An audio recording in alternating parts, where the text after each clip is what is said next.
Customer service isn't just support, or it's not just even hassle dealing with your clients. It's your profit margin actually in disguise. And right now, a lot of small businesses are bleeding money because not because their marketing is necessarily bad, but because the system for customer retention has quietly collapsed. You see, acquiring customers is quite hard. Ads are expensive and creating content is incredibly difficult to do and to produce. Attention is fragmented in this AI kind of heavy world. People and customers know and can feel when they're being passed around or automated or just being deflected. So when service breaks, you don't just lose a sale, you lose lifetime value, you lose referrals, you lose trust, and you end up sometimes paying more than twice for the same customer. And I'm going to be talking through some statistics which are quite shocking in terms of how much you can actually make. So we're going to be breaking this down properly today. We're also going to be going through some other topics. But first of all, the first topic is customer service dead?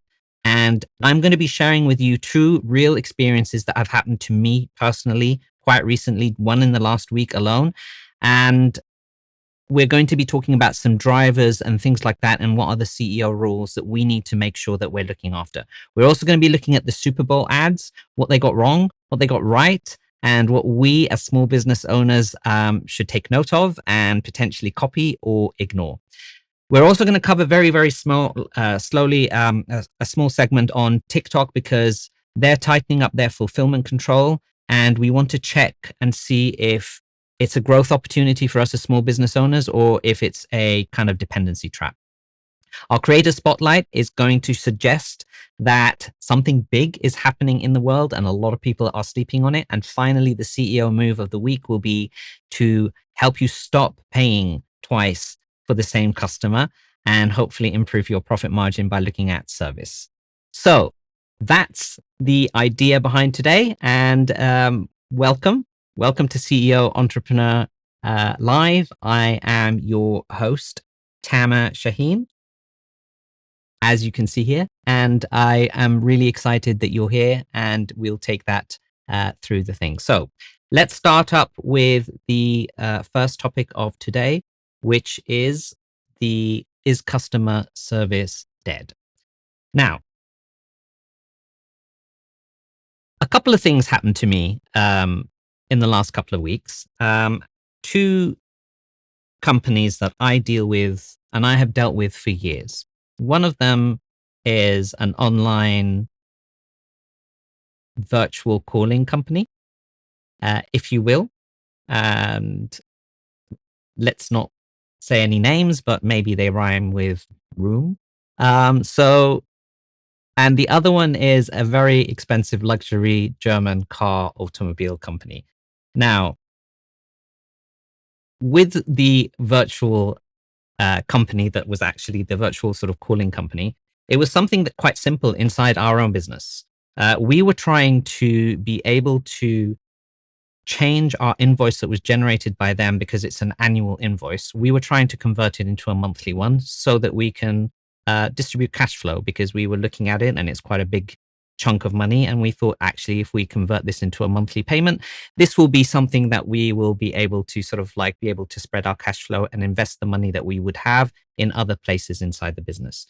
My team got a hold of this company and their customer service, and they were incredibly polite. It was nothing to do with being rude. It was actually, they were trying to be helpful. The issue was that they didn't have authority or ownership or power to do anything.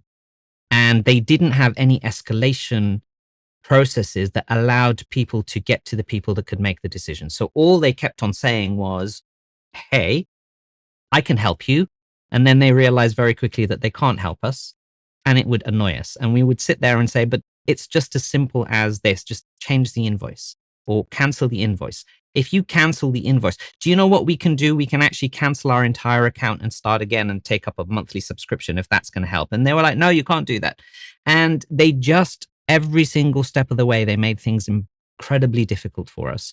I had to get involved. I sat there, I called them. And at one point, one of these service agents actually just hung up on me. Basically, I was By the way, I did not lose my temper. I was incredibly trying to be polite because I know it's not their fault. I know they don't have the authority. I was simply saying, can you please escalate this? And she literally said, I'm sorry, there's nothing I can do to help. So I'm going to end the call right now. And literally the call was ended and cut off without even saying goodbye. And this is a company that I have been dealing with well before COVID. And it made me make the decision to leave that company.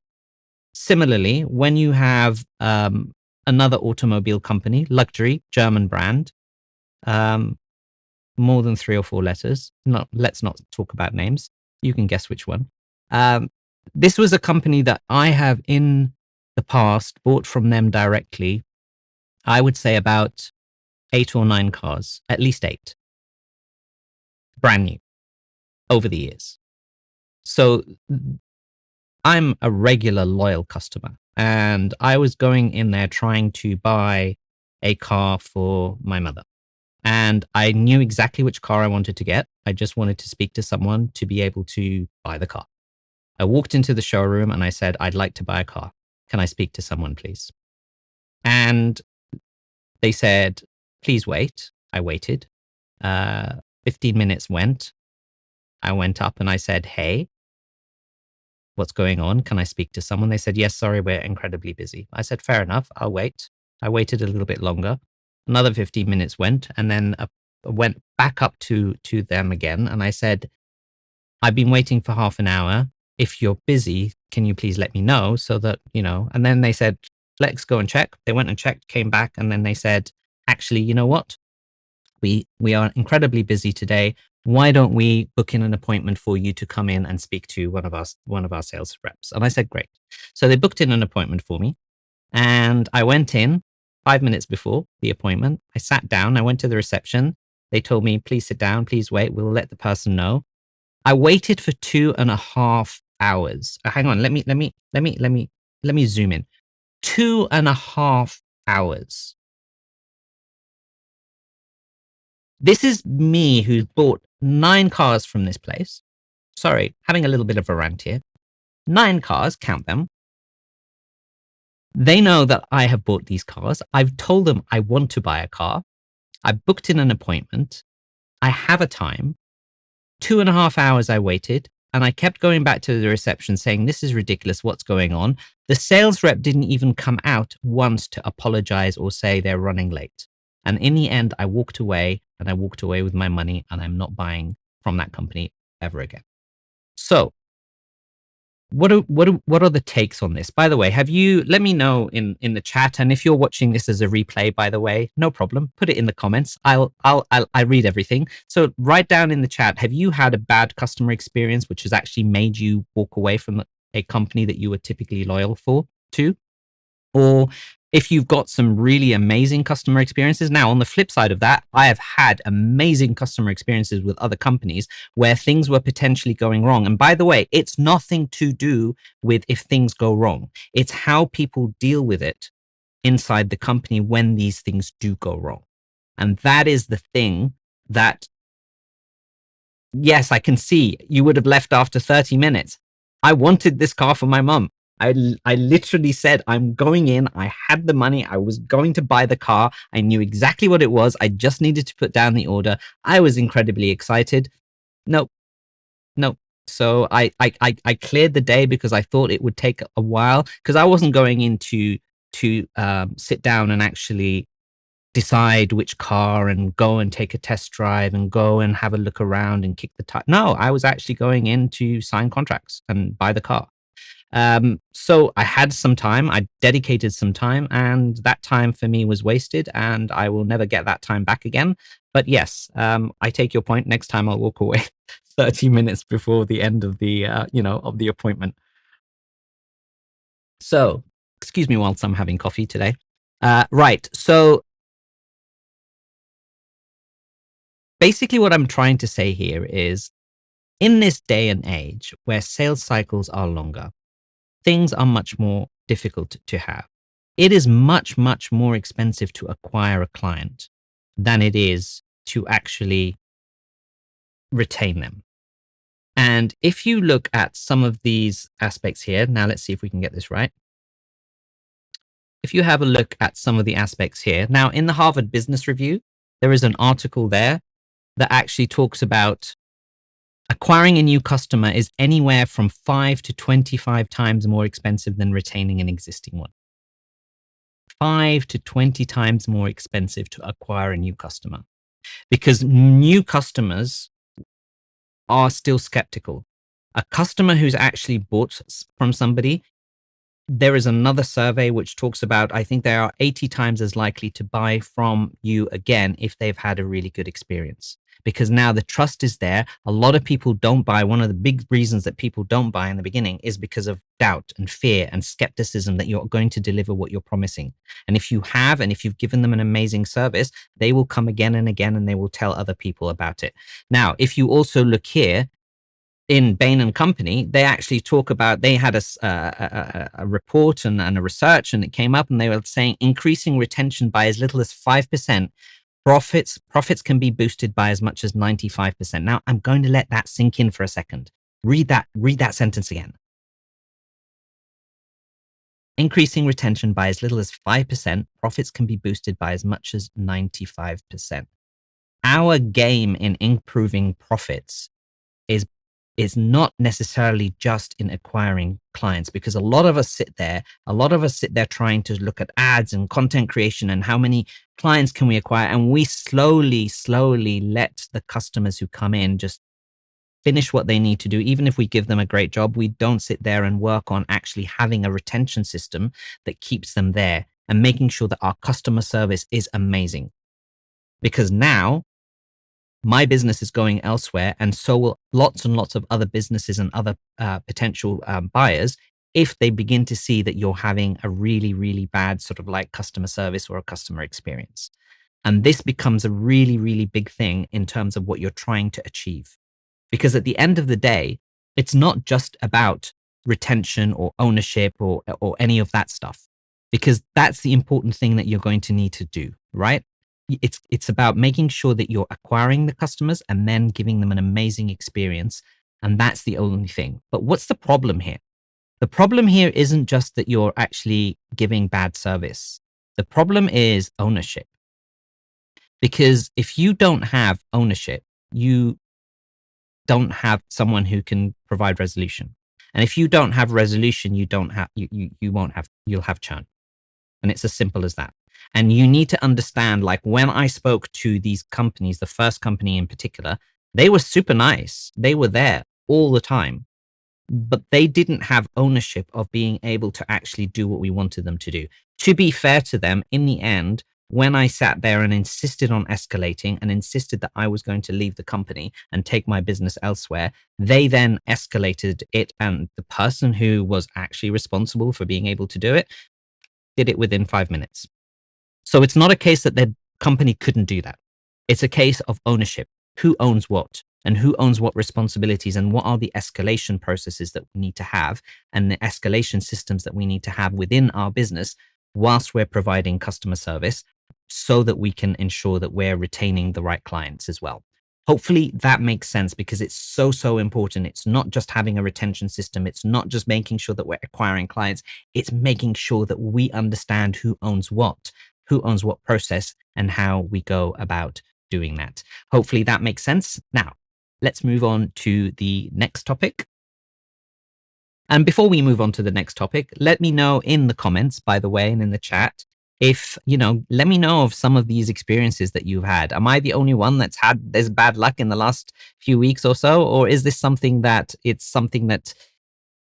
is happening to you, and how does that affect you? And what kind of processes do you have in your business? Have you been ignoring customer service? Have you been just chasing around and trying to get new clients? Please, whatever your thoughts are, whatever your opinions are, put them down in the comments and in the chat below. So I would love to hear your thoughts. Thank you very much. Right. Topic number 2. Let's have a look. So the Super Bowl, as you may have heard, came and went over the weekend. Now, I'm not a massive Super Bowl fan, but I like making sure that, so I'm the kind of person, by the way, that when ads happen, I kind of like sit there and don't skip them, because I want to understand what's happening and what are the trends in marketing and how people are getting different things, and what are the mechanisms of advertising now, what are the trends, how are people doing certain things. And to me, the Super Bowl was one big capitalism sort of exercise. Even the way that they structure the sport in terms of how many ads they can fit within them. And this is something that is actually pretty, it's, for me, it was something to behold. And with the ads, they came with a lot of criticism, and a lot of people said great things about them, and a lot of things said, people said pretty bad things about them. And I think that there were a lot of ads that were aimed at AI, and the ones that actually won were not necessarily the ones that were aimed at AI per se or trying to promote AI, but they were the ones that had a little bit of a simple human touch, because we even had nostalgia in there. We had Ben Affleck and Jennifer Aniston and Ted Danson having, getting sort of de-aging, and whether that was AI or CGI, who knows. But there were a lot of things where people were trying to pick up certain things and certain aspects. Now, what I'm going to do here today, I've never done this before, but let's try and let's see how it is. I'm going to play a small snippet of a video of another creator on YouTube. His name is Dan Morel, I think. Hopefully, Dan, I haven't mispronounced your name. By the way, if you're enjoying this video, please do hit the like at the moment, and please do put as much of your thoughts in the chat. It really does help the engagement, and it really does help promote the channel, and it helps promote the video both now and down the line. So it will really help us. If that's something that you would like to do, we would very much appreciate it. So if you can hit that like button, please. And if you haven't subscribed already, please do. So I'm going to share this video. It's a snippet by a creator called Dan Morel, and he's talking about AI and how AI was covered inside the actual Super Bowl and the ads. Now, it's about 1.5 minutes to maybe 2 minutes long. I'm going to play it a little bit on speed, so it won't be normal speed. Speed it up a little bit. But I want to show you this because I found this quite entertaining. And he is not someone who's in the AI space. He is a movie critic, and it's interesting to see how the mainstream are reacting to these types of ads. So let me see if I can share the video, and let me start playing the video. Hopefully you'll be able to hear it as well. Usually I enjoy watching the Super Bowl, but I have to say that last night's felt very dystopian. And it's largely because so many of the ads featured companies that were basically begging us to turn over every element of our lives to artificial intelligence. You had Wix Harmony wanting us to create websites with AI, OpenAI telling us to use it for all things STEM, Claude with an ad telling us that its AI doesn't have ads, Oakley Meta wanting us to record all of our sporting achievements and daily activities with AI, Microsoft 365 suggesting that AI could find the next Super Bowl athlete, Google Gemini showing us how to design a new house with AI, Mr. Beast giving away $1 million if you crack his code and tell him what it is using Slack's AI, AI.com telling you to get your AI screen name right now before it's too late, and Base44 telling you how to build apps with AI. But none of those commercials can hold a candle to the 3 most dystopian AI ads we saw this year. There was Ring advertising their search party function, which activates all of their cameras in your neighborhood to find a particular target, but don't worry, it's only going to be used to find your lost dog. It could never be used for any other purpose, right? Alexa Plus had an ad with Chris Hemsworth detailing all of the different ordinary everyday ways that AI can kill you without any real rebuttal to that argument. And GenSpark capitalized on your 80s nostalgia with Matthew Broderick encouraging you to let GenSpark automate your work and take a day off. And if you do let GenSpark automate your work to take the day off, you know what? You may as well take the whole week off. You know what? Take the whole year off, because your company has realized that AI can do your job, and now your team has been cut in half. Okay, let's stop it right there. I think the interesting thing here, I'm sorry if there was a little bit of an echo. We're trying this live and making sure that things are working. We'll improve these things over time. But the idea behind this was that there was a lot of push on AI again, and this follows from what we were speaking about last week.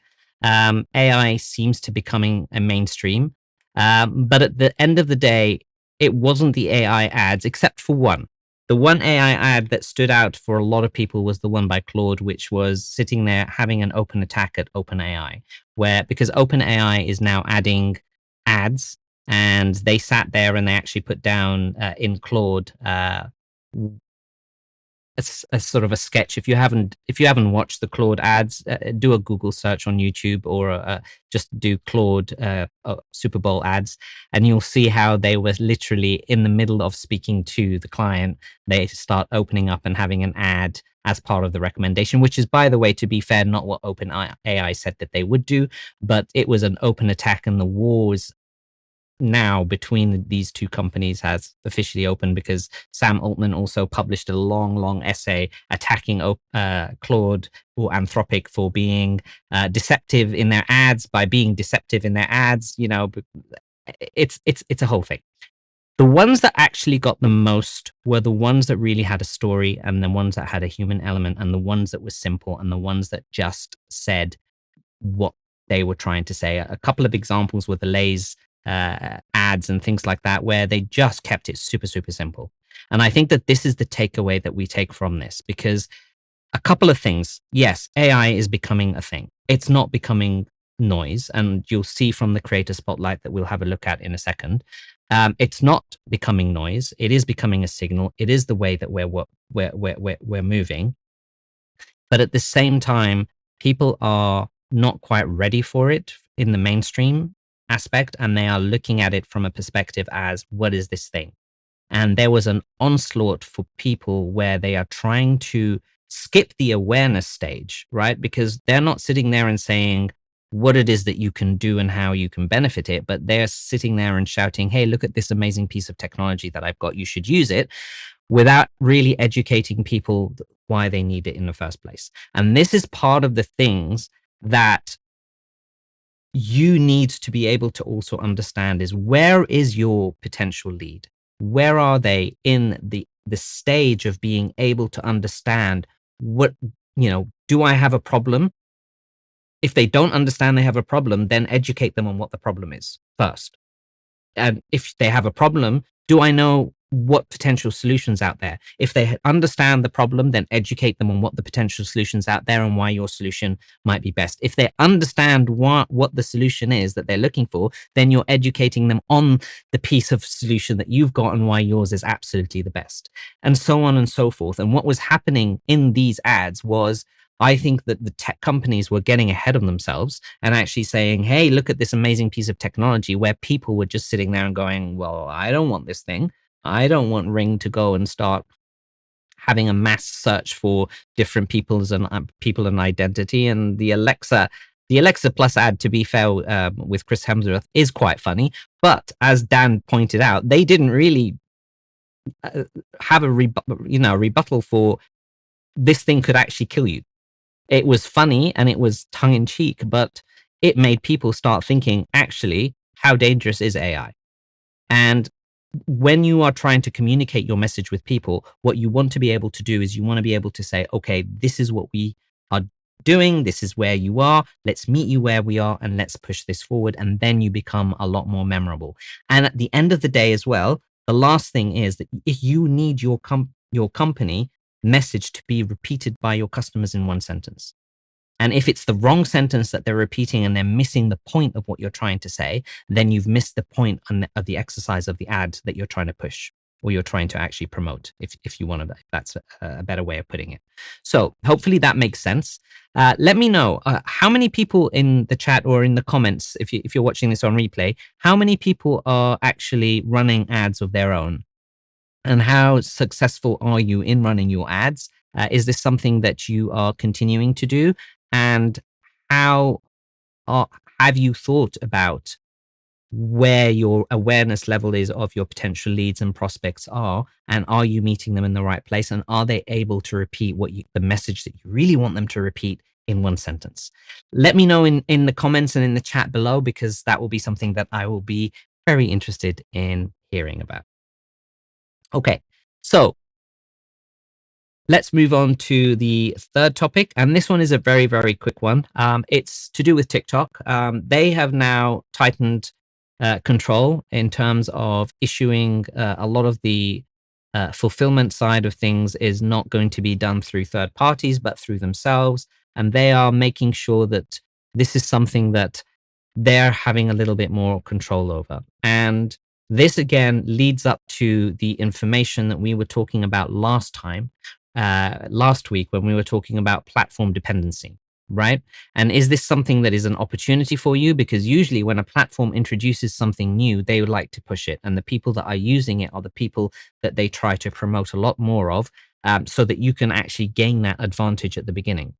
But at the same time, you're renting space still, right? Like what we said last time, you are still renting that space, and being able to understand that you are renting space and not overly reliant on one particular platform, especially when it comes down to if they can shut you down and your whole business operations is reliant on this platform, it becomes quite risky and quite dangerous. So just be aware that this is happening. And if that is something that you are doing on the platform at the moment and you're using this, make sure that you've got a backup plan in case this does not work, or some of the policies change, because at the end of the day, you are renting their platform, and this is not something that you would want to be doing down the line. So that's topic number 3. Let's move on to the creator spotlight. Now, the creator spotlight is really a bit of a spotlight on somebody else spotlighting another creator, if that makes sense. A little bit meta here. So this is a person called not Dan Morrell. This is a person called Matt Wolfe. And Matt you probably heard of him if you are in the AI space. And he has got a pretty large and very, very fast growing channel. And he's come up with an article called The AI Wake Up Call Everyone Needs Right Now. And in this video, I'm not playing any audio today. He refers to another article by another Matt, who's called Matt Schumer. And in that article, the article is actually called Something Big is Happening. Now, I recommend you probably, if you want to, not necessarily go and read Matt Schumer's article, but actually watch Matt Wolfe's sort of take on this article, because he then looks at other research and actually brings it back. Because with Matt Schumer, if you actually have a look at Matt Schumer and his actual article itself, it does go into AI becoming this massive thing. It's probably as big, if not bigger, than COVID. And he was like saying, I think we're in this seems overblown phase of something much, much bigger than COVID. And he goes on to explain why it's a big article. It's one that's actually worth reading, because this is happening to this world at the moment. This is as big as, if not bigger than when the internet sort of came through. And a lot of people are sitting down and trying to say, well, I tried it a year ago, it wasn't great. It's moved on. A year in AI at the moment is something which is probably a couple of decades in historically, in terms of when innovation was progressing. And with Matt, he kind of goes through, breaks this down, talks about where AI is.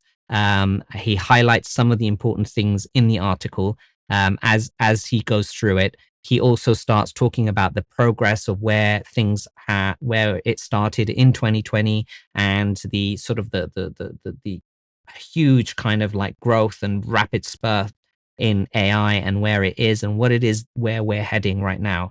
Because this affects us all. It affects people's roles, like we discussed last week, but also it affects business models and how businesses are going to be able to operate down the line, especially even when you're looking at companies that are SaaS companies, because you've got now platforms and AI agents that might be able to code for you and build your own tools and your own platforms and your own software that you don't necessarily need anyone else's. And these are the kind of things that you need to begin to start looking at. And it's not just happening in business, but it's happening in driving and autonomous driving. And you'll begin to see how fast autonomous driving has actually grown in the last year and a half. There was a very, very, very slow curve in terms of autonomous driving, and then there was a huge spurt after OpenAI came out and after the way that the new kind of AI models started performing. And this is something that I would highly recommend that you be able to go and have a look at. We'll put a link in the description below, but if you do a search on Matt Wolfe, you'll see that, and it's basically the AI wake up call that everyone needs right now, because I think that there are still a lot of people on the fence.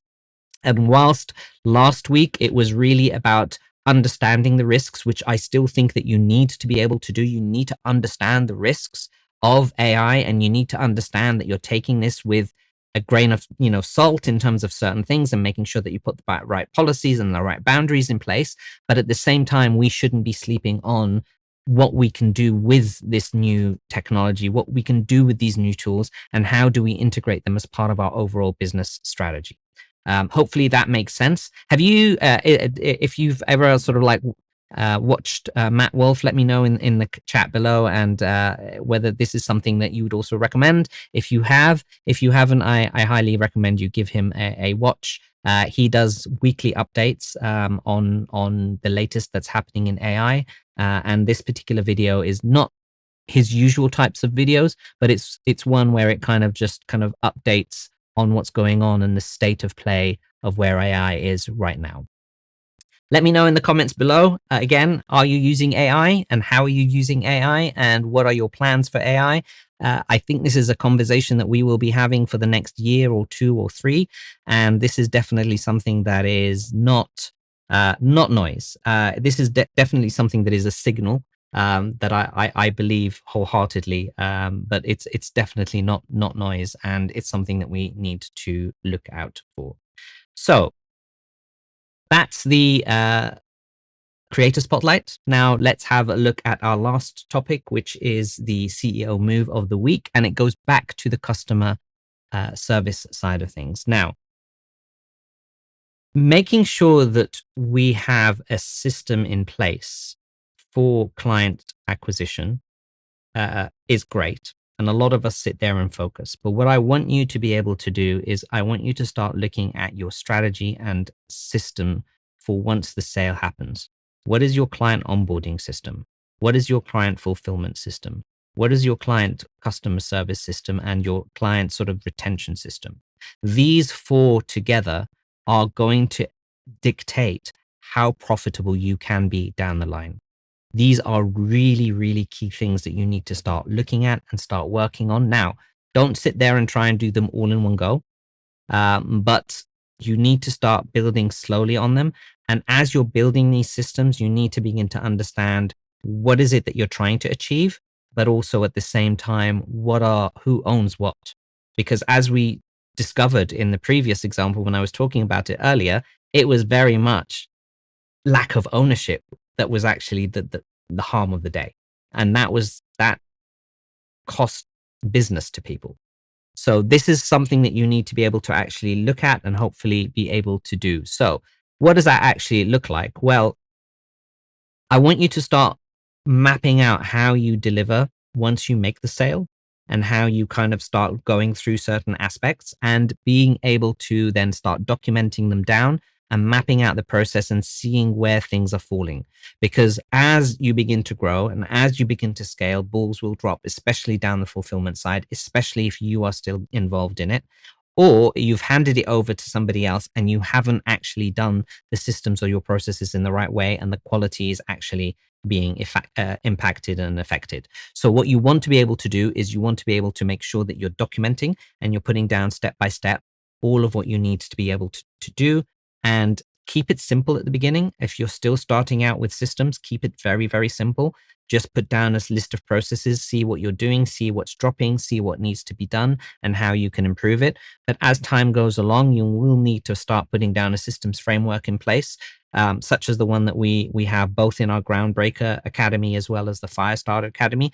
By the way, Firestarter program. By the way, the Groundbreaker Academy is if you are under 6 figures and you're just starting out your business and you want support and help understanding how to grow to 6 figures and set up your business in the right way, then you will be able to join this. We'll put the links in the description below, where you can actually join this, and it's an amazing community with course material and templates and worksheets, and includes all of that stuff for you. If you're over 6 figures, by the way, and you want to learn how to scale, and you've hit a ceiling and you're getting burnt out and stressed and overwhelmed, and things seem to be too much, and no matter what you're doing, you're not getting the returns of the effort and energy that you're putting into, then take a look at our Firestarter program, and you would then sort of click on a link to fill in an application form to make sure that you qualify and speak to my team.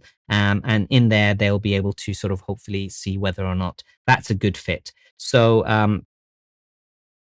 that's hopefully from that perspective. And that kind of brings us to the end of our first session, first part of the kind of live stream. Now let's take some questions, and we'll take it from the beginning. I see a super chat that's there from Write It Up.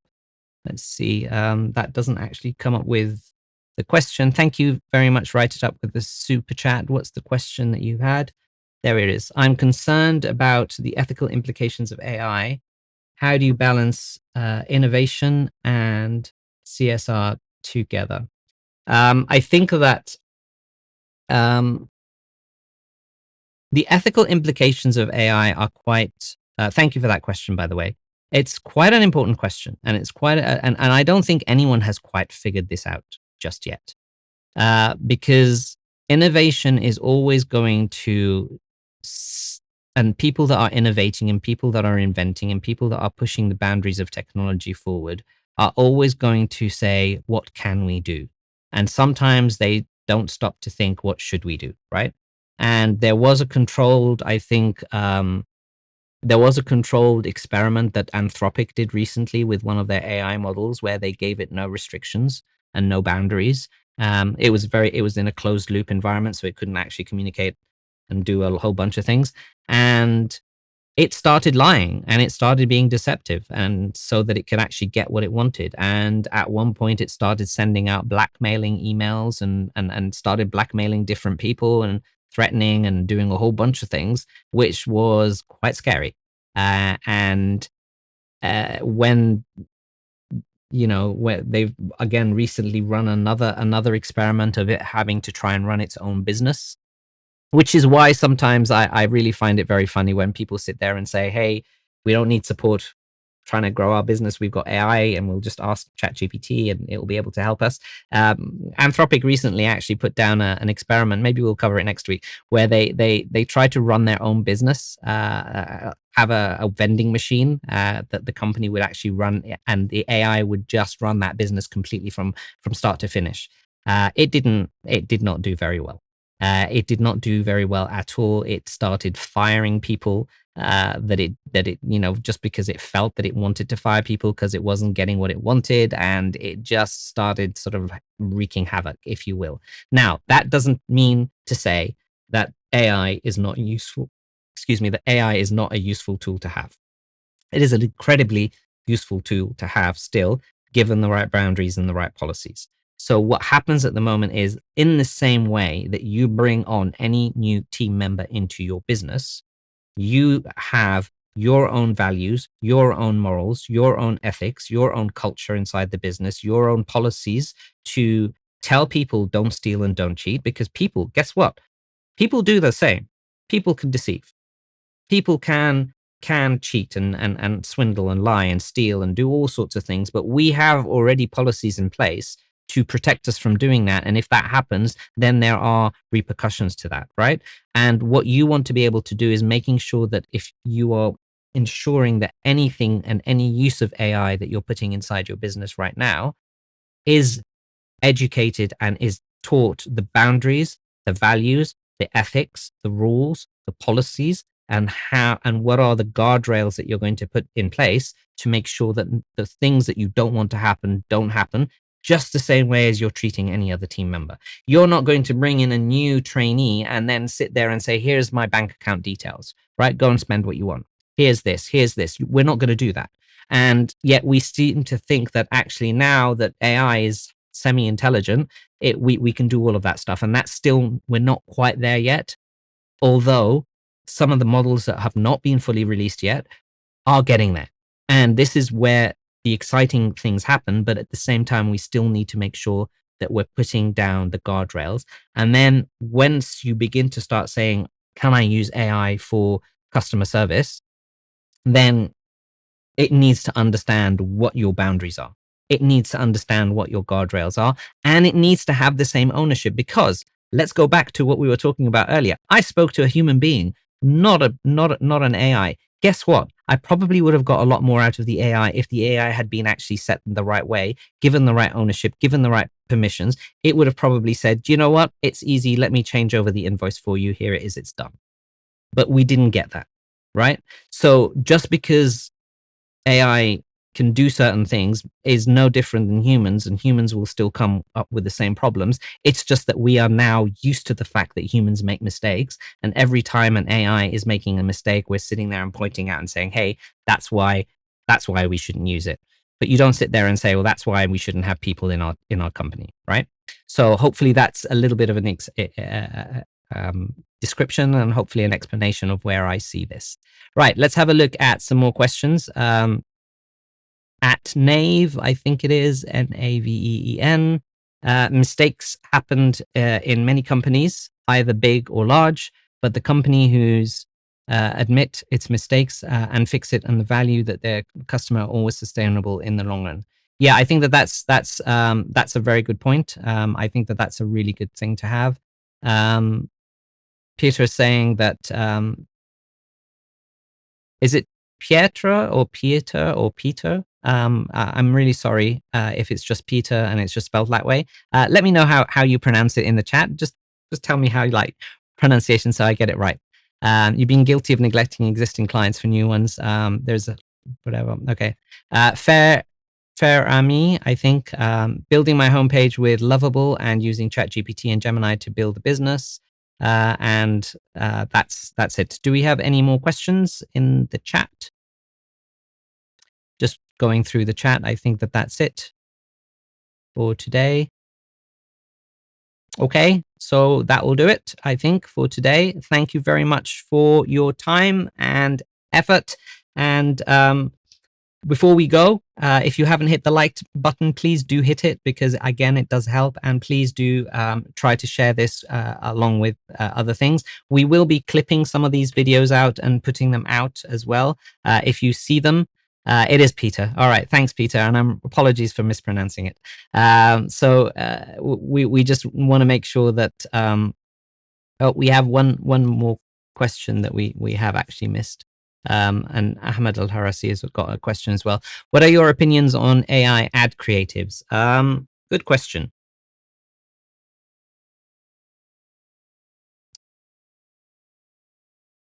They work. And again, it's how you use certain things, not necessarily, it's not necessarily, because we've seen a lot of AI slop, as they call it right now. We're on social media with cats and fake animals and fake people and fake this and fake that. But actually, I have seen a lot of AI-based ads that have made a lot of money for a lot of businesses right now. And this is something that works if you get it right. If you are interested in this, by the way, let me know in the chat if you want me to start covering how AI could be used strategically for businesses and small business owners. So not necessarily having a list of here's this AI tool, here's this AI tool, but is this something that you would want to be able to actually, how do we put down the right strategy, the right systems for AI, and how do we implement them within our functions of the business? If that's something that you'd like to see, please put down a Y in the chat. If not, then put down an N, so at least I know what it is that you want to be able to see or not, because we're potentially thinking of having a long form series on that, and it will be good to see whether or not this is something that would be of interest to you. Please let me know in the chat or in the comments below. Right, Ahmed actually has a comment, a question here. I do have a passion for food business, but they say it's low margin and high operation. What do you think? Okay, so the best way to answer this is it depends on what you want to achieve, right? Because if you are with every business, it is not necessarily about the business idea itself. For every business there is in the world, and every business idea in every industry, you will find a business that is making $1 billion plus. And in exactly the same business idea, you will find a business that is going out of business and bankrupt tomorrow. Example, McDonald's and your local restaurant that's just closed down the other day, right? Now, I'm not suggesting that you do McDonald's. I'm not suggesting that, whether it's the food business as well, when you start looking at massive companies that are selling food products and companies that are trying and struggling to make the local farmers market. And not necessarily some people do very well in the local farmers market as well.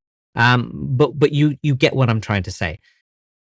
So it really depends on what it is that you want to do and what it is that you want to achieve. But once you identify the business idea, the difference between succeeding and failing in that idea is not the idea itself.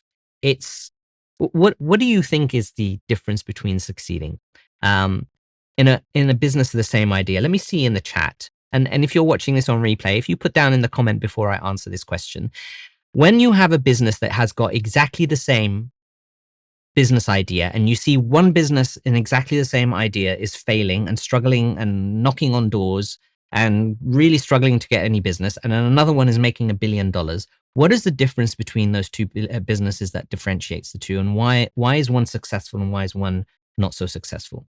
Let me see in the chat what you think. And again, if you're watching this in the replay, put it down in the comments below. Okay, interesting. Right. So the difference is the person who's running the business and the strategy and the systems and the team they put together. But before all of that, it's the person who's running the business, the CEO, the business owner, the person who's actually running the show. It's the same like when you go and look at a sports team and the manager or the coach is the one that kind of makes or breaks. You have a director in a movie, makes or breaks.